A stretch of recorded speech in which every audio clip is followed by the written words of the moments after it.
Hello everyone, welcome back to the Network Fixer. Today we are going to talk about something that quietly powers connectivity in places where fiber cables, mobile towers, and even roads do not exist. We are talking about satellite internet and more importantly, how it has evolved from slow, high latency geostationary systems to modern, low Earth orbit constellations like Starlink. Most of us sitting in cities take internet access for granted. We complain when a web page takes 2 extra seconds to load, but there are millions of people across the world, students, doctors, farmers, researchers, and even emergency responders who depend entirely on satellites for connectivity. For them, satellite internet is not a backup, it is the only option. In this video, we will deeply understand how traditional geostationary satellite internet works, why it has limitations, how low Earth orbit satellites change the game, and what kind of network engineering innovations made systems like Starlink possible. We will also look at latency, scalability, routing, handovers, and real-world performance without necessary hype. So relax, listen carefully, and by the end of this video, you will have a clear engineering level understanding of how satellite internet works and where it is heading. This is the Network Fixer. Let's begin. To understand satellite internet, we first need to understand the problem it was designed to solve. Traditional internet access depends heavily on physical infrastructure, copper cables, fiber optics, cellular towers, repeaters, and power lines all need to be built, maintained, and protected. In densely populated cities, this makes sense because the cost can be shared across millions of users. But once you move into rural areas, mountains, forests, deserts, oceans, or disaster-prone regions, laying cables become extremely expensive or even impossible. Imagine trying to run fiber through dense forests, across rivers, over hills, or into islands. Now imagine doing this for a village with just a few hundred users. The economics simply do not work. Satellite internet solves this by removing geography from the equation. If you can see the sky, you can theoretically get internet access. No digging, no towers, no long distance cables. This made satellites incredibly attractive for remote connectivity, aviation, maritime communication, military operations, and emergency response. However, early satellite internet came with serious technical trade-offs, and to understand those, we must talk about geostationary satellites.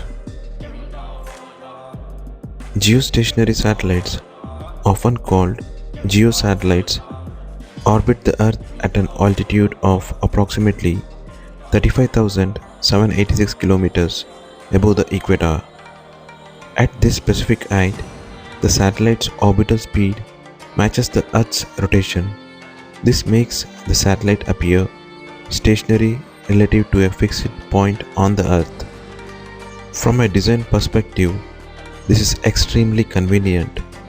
You point your satellite dish at one fixed position in the sky and you never have to move it again. Broadcasters love this. Weather satellites love this. Traditional satellite ISPs loved this. One single geosatellite can cover nearly one-third of the Earth's surface. That means with just 3 satellites, you can theoretically provide global coverage excluding polar regions. This sounds perfect, right? But here is the catch. Distance matters a lot. Latency is the biggest problem with geosatellites. When you send data over the internet, it is broken into packets. These packets must travel from your device to the server and back. In fiber networks, this happens at nearly the speed of light over distances of a few hundred or thousand kilometers. With geostationary satellites, the signal must travel 35,786 kilometers up, then back down to Earth, and that is only one direction. For a complete round trip, the signal travels more than 70,000 kilometers. Even at the speed of light, this introduces a minimum latency of around 500 to 600 milliseconds, and that is under perfect conditions. In reality, latency often exceeds 700 milliseconds due to processing delays, congestion, and routing inefficiencies. This kind of latency is disastrous for modern internet usage. Video calls feel laggy, voice calls have noticeable delay, online gaming becomes impossible, VPN connections struggle, TCP sessions suffer because acknowledgements take too long to return. This is why traditional satellite internet always had a reputation for being slow, unreliable, and frustrating, even when advertised bandwidth looked decent on paper. A common misconception is that increasing bandwidth can fix poor performance, but in networking, latency and bandwidth are completely different problems. You can have a high bandwidth link with terrible latency, and the user experience will still be bad. Protocols like TCP depend heavily on round-trip time. TCP uses acknowledgements to confirm packet delivery. When latency is high, TCP enters slow start mode more frequently, reduces window sizes, and retransmits packets unnecessarily. So, even if a geo satellite offers 50 or 100 Mbps, the real world experience often feels much slower because the protocol itself struggles with long delays. This is not a hardware issue, it's a physics problem. And for many years, this was simply accepted as the cost of satellite internet. The entry towards the low Earth orbit was a radical shift. Low Earth orbit satellites, commonly known as leosatellites, operate at altitudes between 500 and 2000 kilometers above the Earth. This is dramatically closer than geostationary satellites. At these altitudes, signal travel time is drastically reduced. Instead of traveling tens of thousands of kilometers, data travels just a few thousand kilometers. This brings latency down to 20 to 40 milliseconds, which is comparable to terrestrial broadband connections. However, this improvement comes with new challenges. LEO satellites move very fast relative to the Earth. They orbit the planet roughly every 90 to 120 minutes. This means they are constantly moving across the sky from the user's perspective. A single LEO satellite cannot stay over one location. So instead of using a few large satellites, LEO systems require thousands of satellites working together as a constellation. This is where companies like SpaceX changed everything. Starlink is not just satellites but a network. Starlink is often described as a satellite internet service, but technically it is closer to a global distributed network in space. Instead of relying on one satellite, your Starlink terminal connects to multiple satellites throughout the day. As one satellite moves out of range, another takes over seamlessly. This requires extremely advanced handover mechanisms similar to mobile networks, but much more complicated. Starlink satellites use phased array antennas, allowing them to electronically steer beams without physically moving the dish. This enables rapid tracking of fast-moving satellites with incredible precision. The satellites themselves are software-defined. Routing decisions, congestion control, and traffic optimization are handled dynamically, much like in modern data centers. Some Starlink satellites also use laser inter-satellite links, allowing data to be routed through space without touching the ground at every hop. This reduces latency further and improves resilience. From a network engineering perspective, LEO systems are incredibly complex. First, there is a challenge of continuous handovers. Unlike cellular networks where towers are fixed, satellites are constantly moving. The system must ensure that active connections are not dropped during satellite transitions. Second, there is Doppler shift. Because satellites move at very high speeds, the frequency of signal changes slightly.